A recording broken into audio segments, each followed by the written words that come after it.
All right, let's move now to health matters. At last, it seems there's a full picture of just how many TB cases there are in South Africa.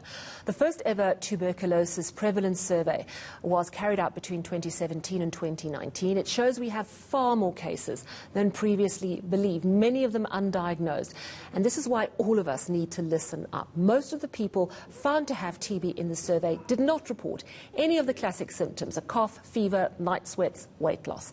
Let's discuss this now with Dr. Emily Wong, Assistant Professor at the Africa Health Research Institute. Good evening, Dr. Wong. Thank you very much for your time. So how has this survey changed the picture of TB in South Africa? What we thought we knew about TB, based purely on what the clinics were doing and reporting, compared to what we know now?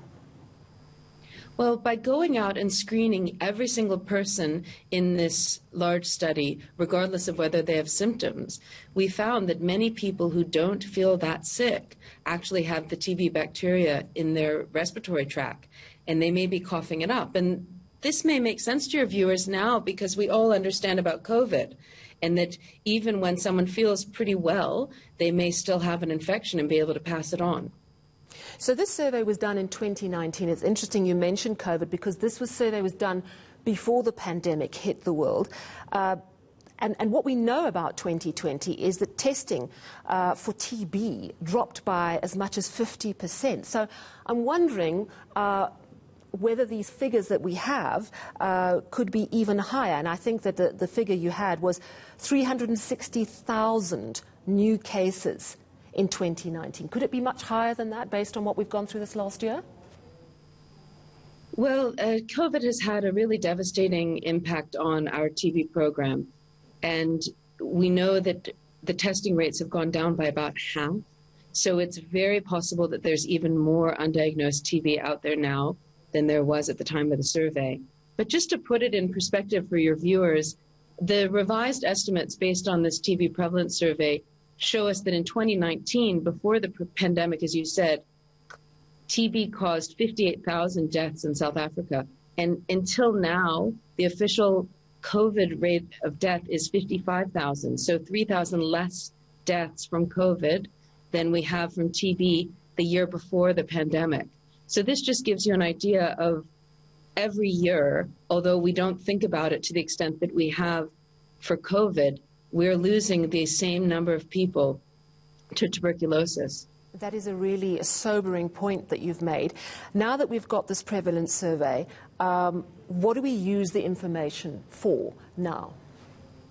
Yeah, so it's incredibly helpful information because it tells us who are the people who have TB that we're missing through our clinic-based diagnostic services.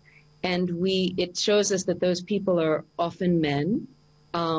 Many of them, although we know that TB affects people with HIV, it also affects people who don't have HIV, and many of the missing cases are among HIV-negative people. So that's important for us to know and to figure out how to find these folks. Chest X-ray was found to be a very good tool for finding people, and so I think we can expect to see chest X-rays, which are an exciting technology right now because they can be portable, they can be interpreted by computers instead of necessarily radiologists. So we can expect to see more use of those to find these missing cases and people who may benefit from earlier treatment for their tuberculosis. Bearing in mind that a lot of what you've picked up with this survey is that a lot of people who don't have symptoms actually have TB, I would imagine they could also then pass TB on without realizing it. And if that's the case, shouldn't we all be going to get ourselves checked out for TB at some stage soon? Well, I think we've all learned from this last experience of the year that all of us share health together. None of us is an island, and the health of all of us is relevant to all of us.